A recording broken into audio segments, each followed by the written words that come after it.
तुलसीदास जी का वन पथ पर का दूसरा सवैया देखिए। ये वन पथ पर जो है इन्होंने सवैया छंद में लिखा है। तो दूसरा सवैया है इनका। जल को गए लखन है लरिका, परिखो पिए छाह घरी को है ठाढ़े, पोछी पसेऊ बयारी करो और उपाय फखारियों भूभुरी डाढ़े। तुलसी रघुबीर प्रिया श्रम जान के बैठ विलम्ब लोकंटक काढ़े, जानकी नाह को नेह लख्यो पुल को तनु बारी बिलोचन बाढ़े।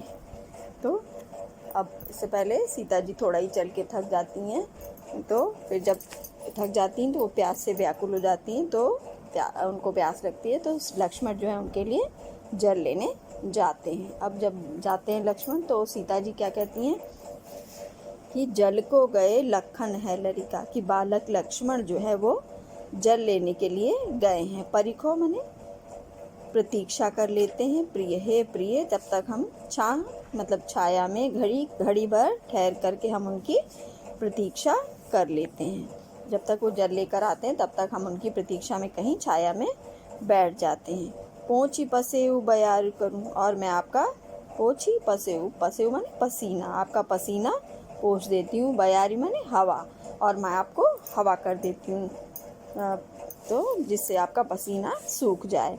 आरु पाए पखारियों भूभूरी डाले, आरु माने और, पाए माने पैर, पखारियों पोंछ देती हूँ, साफ कर देती हूँ, भूभूरी माने धूल से, डाढ़े माने सने हुए, और धूल से सने हुए आपके पैरों को पोंछ देती हूँ, साफ कर देती हूँ।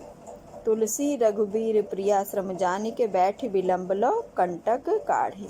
तो तुलसीदास जी कहते हैं कि रघुवीर श्री राम जो है अपनी प्रिया सीता जी को श्रम जान के मतलब उनको थका हुआ जान करके छाया में बैठकर विलम्ब लो मतलब देर तक अपने पैरों में चुभे हुए कंटक माने कांटे जो है काढ़े माने निकालने लगते हैं।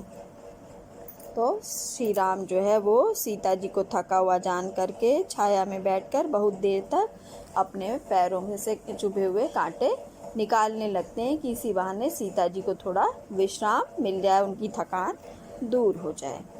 जानकी नाह को नेह लख्यो, जानकी सीता जी, नाह माने नाथ, अपने स्वामी श्री राम का अपने प्रति नेह माने स्नेह या प्रेम, लख्यो माने देखकर।